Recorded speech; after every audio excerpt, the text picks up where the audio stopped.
Tina Turner, and this is Ready Set Homestead. Thank you so much for being here with me today. I came up here to the most peaceful part of the property to record this. This is the only part that doesn't really need work right now, so that kind of makes it my favorite.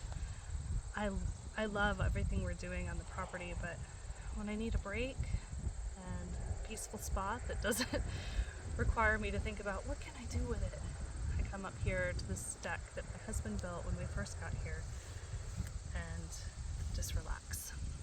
So I wanted to share with you some of the books that we have been using as our resource as we undertake this journey of homesteading. I think most of us that are in the homesteading community follow Roots and Refuge, and Jess brought out a really good point the other day in one of her videos about all the AI generated books that are being created right now, making everybody, a so-called expert, but they're not, trusted resources. So I wanted to share mine, and I thought this would be the perfect spot to do that. I'm going to start with one that I read in my early 20s, and at the time when I read it, I was not ready for the message, but it was in my heart. Obviously, I bought the book, so it was in my heart, but I wasn't ready to take action.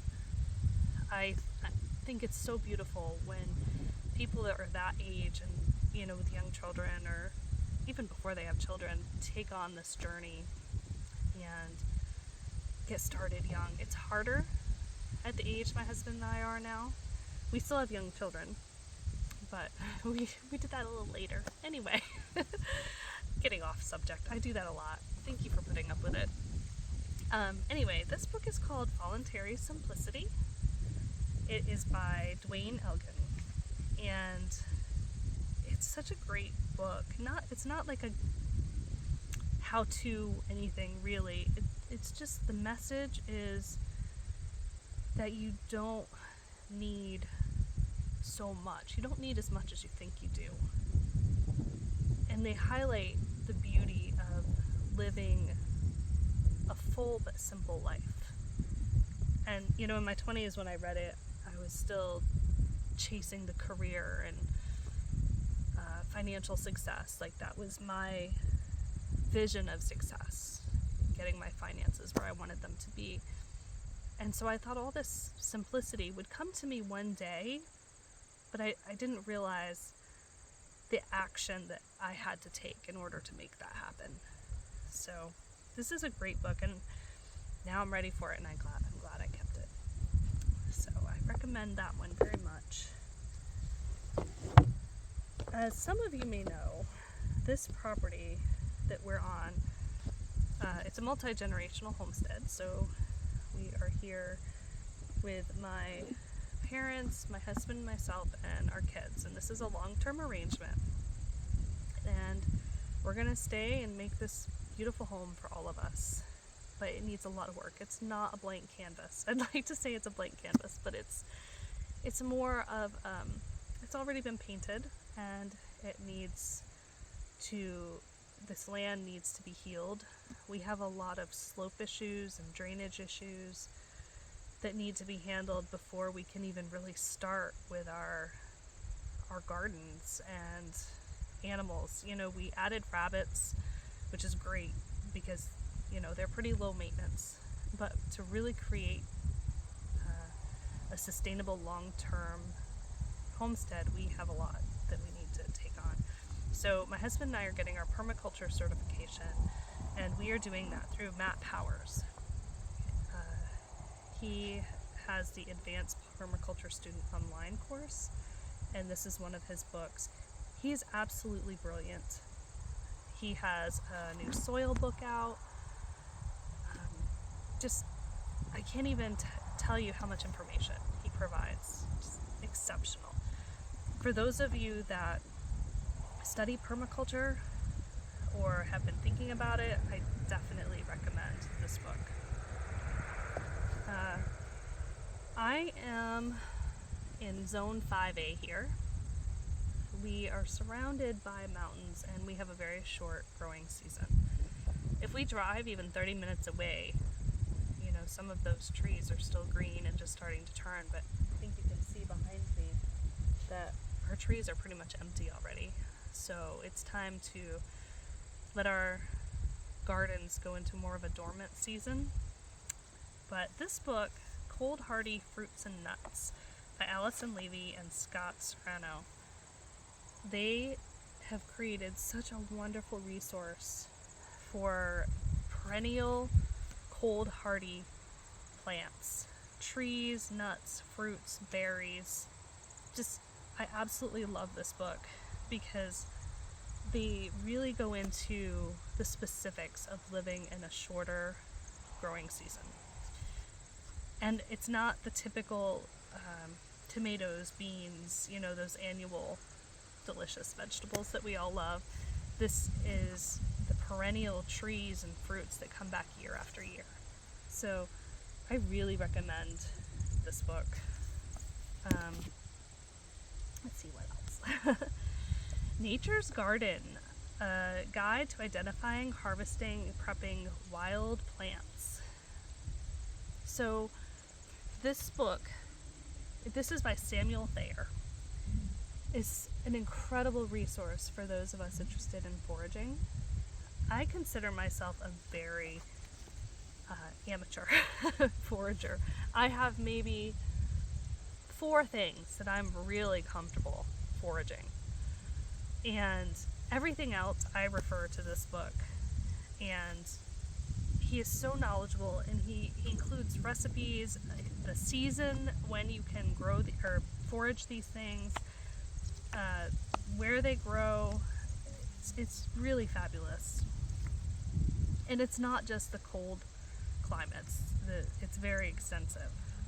So if you're interested in a wild edible book, fantastic. I know he has even a newer book out that is like the culmination of all of his work. I don't have that one yet, but this one is a great place to start.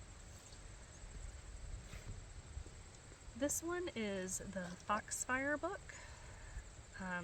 I don't know, for those of you living in like the Carolinas or Georgia, you're probably familiar with the Foxfire series. It was created by a group of high school students, I think it's like 10th grade back in the 70s. They interviewed like the older members of their community and their grandparents, and they preserved that knowledge that the people in the Appalachian region were using in their daily lives, from building their homes to animal husbandry, cooking, harvesting, growing. This one is the Foxfire book of Appalachian cookery. This shows you how to process animals, cook. There's recipes. It's incredible. I gotta like not get into it and read it right now, because every time I open it I just could get lost in it. The medicinal herbs and plants. It's really amazing. Chopping wood. Everything in this book is so practical, even for our current times. And I'm so thankful that this information has been documented. We've actually had the pleasure of going to the museum, which is in North Georgia. And for those of you that live close by, if you haven't been there, please check it out. I think they have 12 or maybe even more books. We just have a few of them, and I chose this one to kind of highlight in this video today. But fantastic. This one I've had forever. It was gifted to us by a really dear friend. It was the Back to Basics book that was put out by Reader's Digest. I don't even know when. This book is so old. There's everything in this book, from making shoes. You want a dulcimer? You can find the plans in this book. Spinning your own fiber, building structures, root cellars, chopping wood. It's just a really well-rounded homesteader's book. you know, we could get really complicated in homesteading, and it doesn't have to be. It really can be very simple. You pick and choose the things that speak to you and just do that thing. You know, we're not growing all our food yet. We probably never will grow all of our food. But the resources are available for whatever speaks to you in your journey. And that's what we're doing. We're researching, we're learning every single day. And these are my main resources. I refer to them all the time. I love podcasts too. Also like audiobooks, but I'm an avid reader. There's nothing like turning the pages of a book. And these are my favorites. So I can't wait to see what other books I can learn about through this process. And I'm just so thankful for the homesteader community and how supportive people are and willing to share information and support with others. It's really special, and I'm grateful. So thank you so much for joining me, and I hope these books are useful, and I can't wait to see others' homesteading journeys as well. Have a great day, everybody.